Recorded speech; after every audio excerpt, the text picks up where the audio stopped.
स्थान मदना से दुल्हन म्यूजिक की शानदार प्रस्तुति। मथुरा नगरिया में जनमल कन्हैया गोकुल में बजतैबो भैया हो भाई।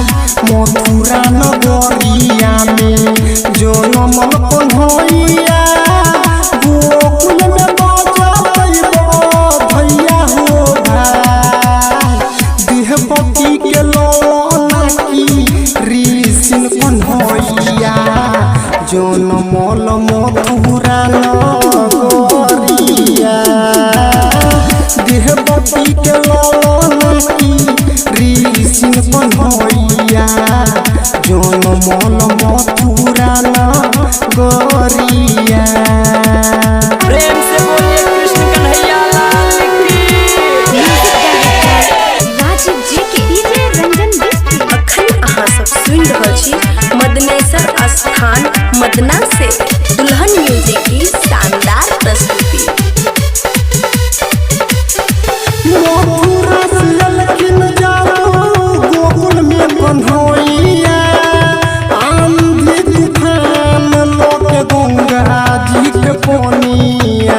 गंगा जी के पानिया मथुरा से ललकिन जाओ गोकुल में कन्हैया आंधी तूफान लोके गंगा जी के पानिया। धूमे मचल छेलै मथुरा नगरिया पता नहीं चलल कौन से मामा के हो भाई।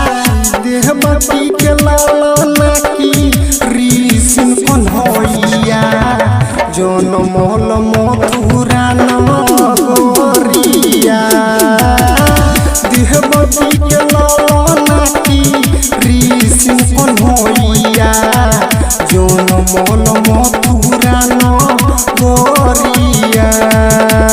प्रेम से बोलिए कृष्ण कन्हैया लाल की। राजीव जी के डीजे रंजन बिस्ती अखन अहाँ सब सुनि रहल छी मदनेसर स्थान मदना से दुल्हन म्यूजिक की शानदार प्रस्तुति।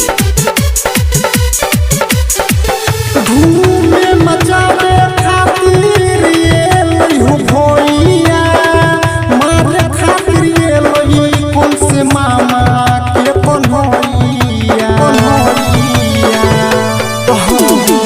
धूमे मचावे खातिर ये लइहो भैया मारे खातिर ये लई कौन से मामा के कन्हैया।